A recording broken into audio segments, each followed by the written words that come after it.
Hello, my friends, and welcome back for chapter 20 of Lois Lowry's novel, The Giver.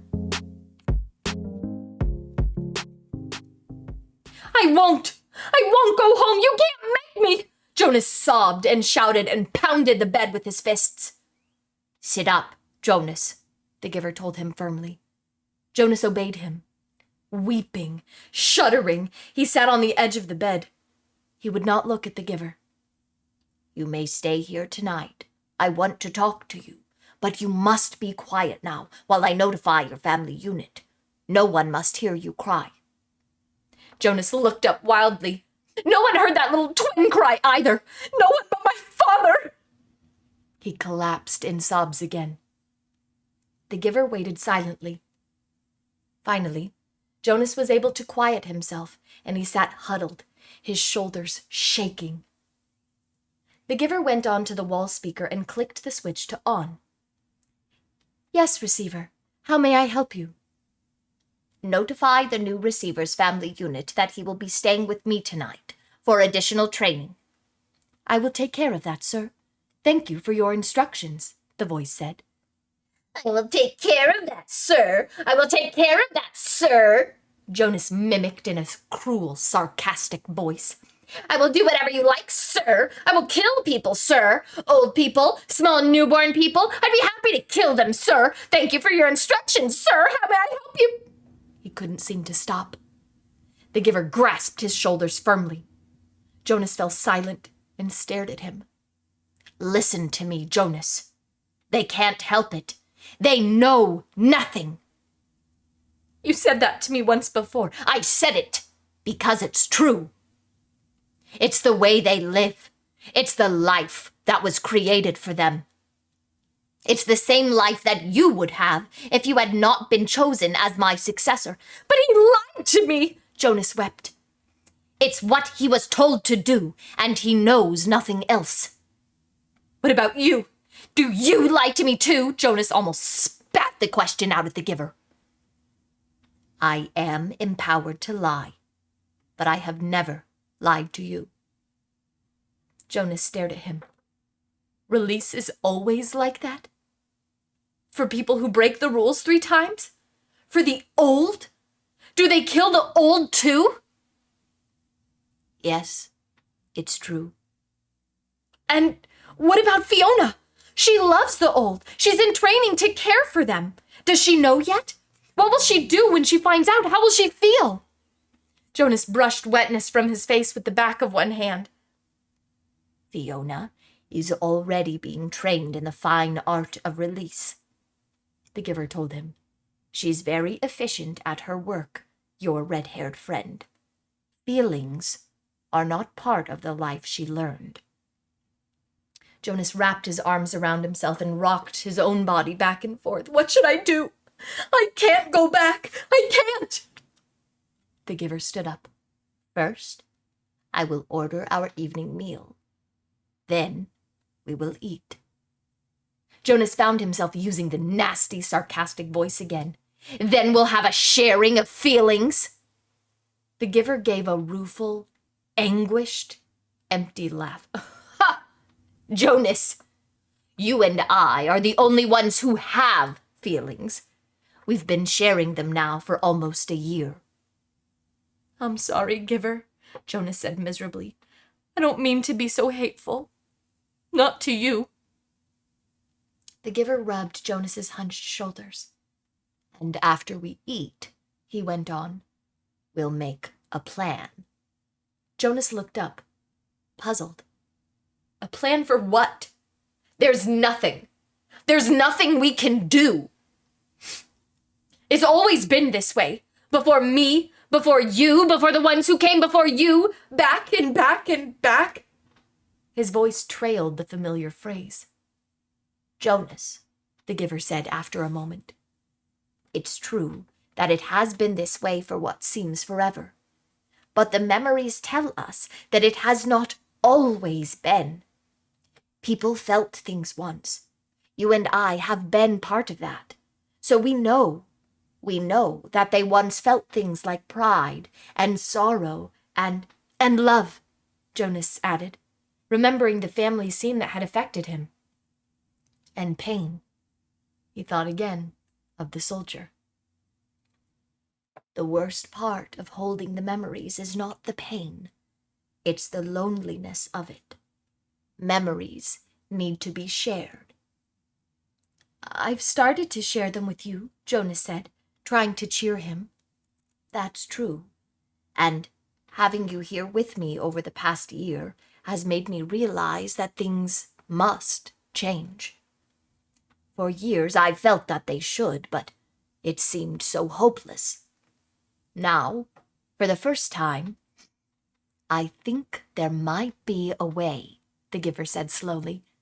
And you brought it to my attention barely, he glanced at the clock, 2 hours ago. Jonas watched him and listened. It was late at night now. They had talked and talked. Jonas sat wrapped in a robe belonging to the giver, the long robe that only elders wore. It was possible, what they had planned. Barely possible. If it failed, he would very likely be killed. But what did it matter? If he stayed, his life was no longer worth living. Yes, he told the giver. I'll do it. I think I can do it. I'll try anyways, but I want you to come with me. The giver shook his head.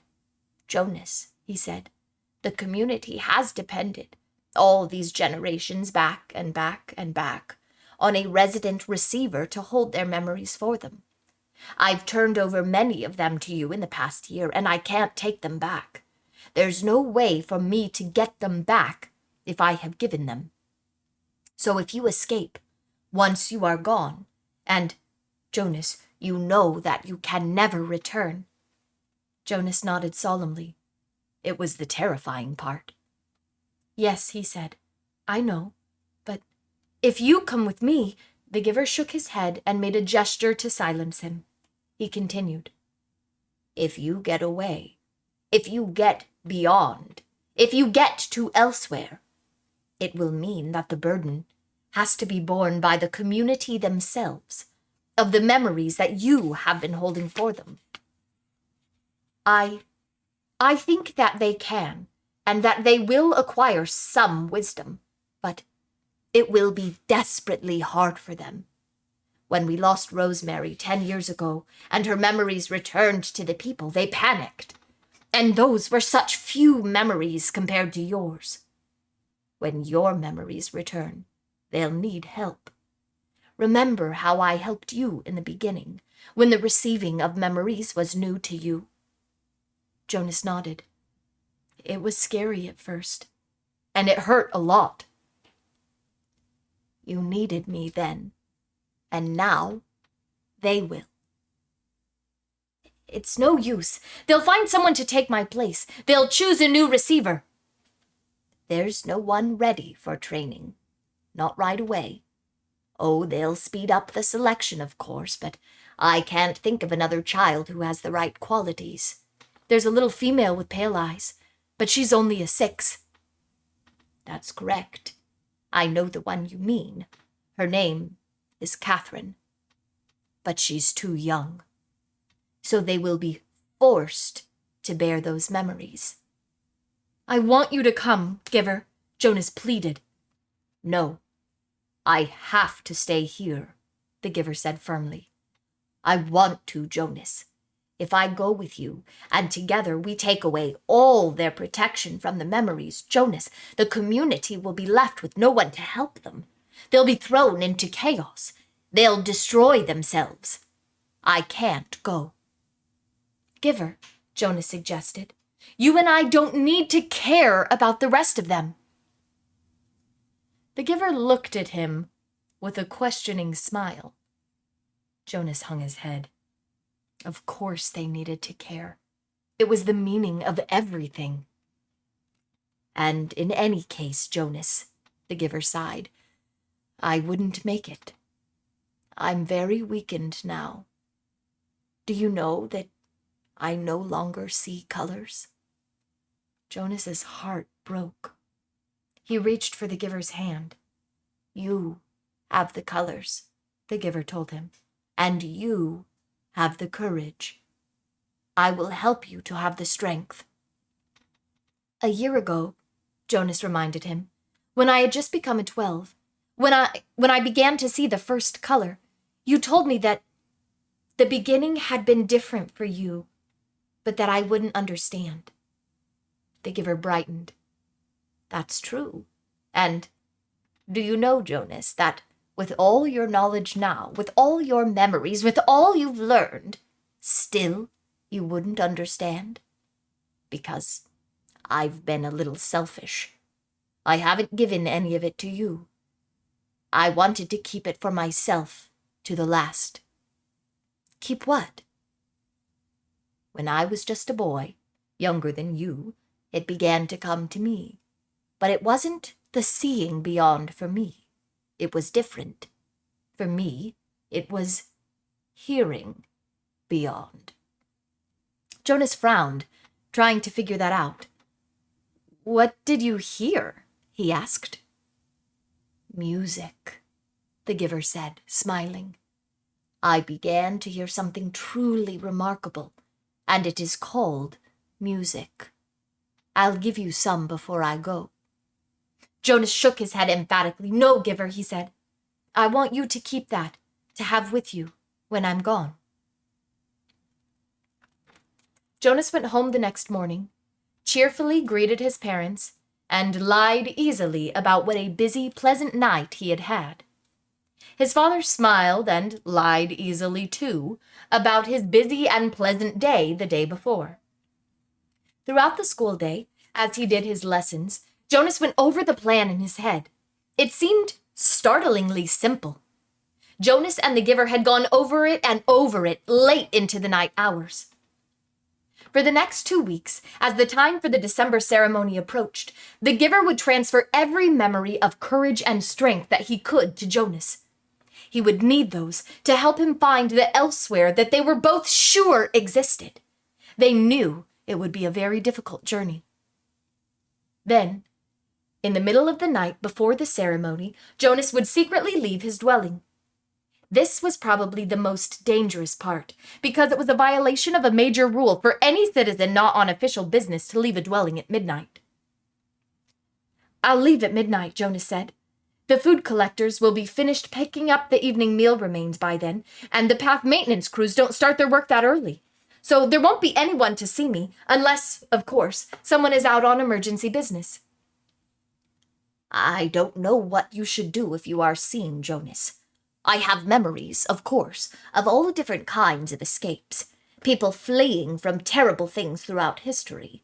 But every situation is individual. There is no memory of one like this. I'll be careful, Jonas said. No one will see me.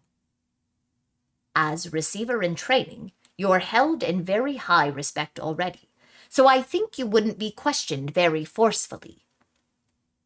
I'd just say I was on some important errand for the receiver. I'd say it was all your fault that I was out after hours, Jonas said teasingly. They both laughed a little nervously, but Jonas was certain that he could slip away unseen from his house, carrying an extra set of clothing. Silently, he would take his bicycle to the riverbank and leave it there, hidden in bushes with the clothing folded beside it. Then he would make his way through the darkness on foot, silently, to the annex. There's no nighttime attendant, the giver explained. I'll leave the door unlocked. You simply slip into the room. I'll be waiting for you. His parents would discover, when they woke, that he was gone. They would also find a cheerful note from Jonas on his bed, telling them that he was going for an early morning ride along the river, that he would be back for the ceremony. His parents would be irritated, but not alarmed. They would think him inconsiderate, and they would plan to chastise him later. They would wait, with mounting anger, for him. Finally, they would be forced to go, taking Lily to the ceremony without him. They won't say anything to anyone, though, Jonas said, quite certain. They won't call attention to my rudeness, because it would reflect on their parenting. And anyway, everyone is so involved in the ceremony that they probably won't notice that I'm not there. Now that I'm a 12 and in training, I don't have to sit with my age group anymore, so Asher will think I'm with my parents or with you. And your parents will assume you're with Asher or with me. Jonas shrugged. It will take everyone a while to realize that I'm not there at all. And you and I will be long on our way by then. In the early morning, the giver would order a vehicle and driver from the speaker. He visited the other communities frequently, meeting with their elders. His responsibilities extended over all the surrounding areas, so this would not be an unusual undertaking. Ordinarily, the giver did not attend the December ceremony.